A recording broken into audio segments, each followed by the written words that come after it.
नमस्कार, मेरा नाम उमा महेश्वरी। आपको हिंदी सिखाने के लिए फिर आए अंडी। అందరికీ భోగి శుభాకాంక్షలండి। ఈ రోజు మనం నేర్చుకుందాం పార్ట్ 8। వాటర్ తాగు అంటే మంచినీళ్ళు త్రాగు, వాటర్ తాగు అని మీరు అనాలనుకుంటే అండి పానీ పీవో, పానీ పీవో అంటే వాటర్ త్రాగు అని।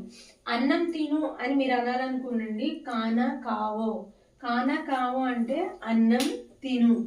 మంట వెలిగించు అన్నారనుకోండి ఆగ్ జలావో, आग जलाओ అంటే మంట వెలిగించు అని।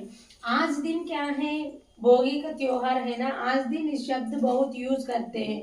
आग जलाओ మంట వండు అని మీరు చెప్పాలనుకోండి खाना पकाओ। आज आग जलाते हैं, उस पर कुछ ना कुछ पकाते हैं। आज का दिन तो भोगी का त्योहार है ना, सब लोग आग जलाते हैं और खाना भी पकाते हैं। వంట వండు అని చెప్పడాన్ని మనం కానా పకావో అంటాం।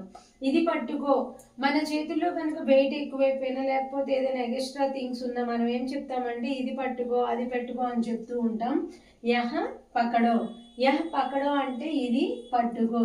వాటర్ పట్టు, ఇప్పుడు మనం లేడీస్ ఇంట్లో ఉన్నప్పుడు కానీ మోటార్స్ వేసినప్పుడు కానీ మనం బయటికి వెళ్ళేటప్పుడు కానీ మంచినీళ్ళు వస్తూ ఉంటే పట్టుకోండి అనే ఒక వర్డ్ మనం యూజ్ చేయాలనుకోండి హిందీలో, దాన్ని మనం ఏమంటామంటే పానీ పకడో।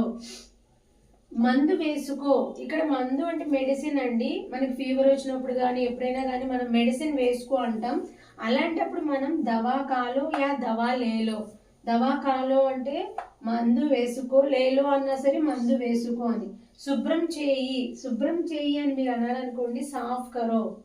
చూడండి ఇక్కడ पीवो, खाओ, जलाओ, पकाओ, पकड़ो, पकड़ो, पालो, करो, ये सभी एक वचन है। एक वचन में हम ये करो वो करो बोलते हैं। एक वचन हम किससे बोलते हैं, हमसे भी छोटे लोगों से और हमारे समान लोगों से, మనకంటే చిన్న వాళ్ళతోనూ మనతో సమానమైన వాళ్ళతోనూ మనం ఇట్లా పిలుస్తూ ఉంటాం। కానీ పెద్దవాళ్ళతో ఎలా అనాలో నెక్స్ట్ క్లాస్లో నేర్చుకుందామండి। ఈ వీడియో కనుక మీకు నచ్చినట్లయితే సబ్స్క్రైబ్ చేయండి, లైక్ చేయండి, బెల్ ఐకాన్ క్లిక్ చేయండి। ధన్యవాద్।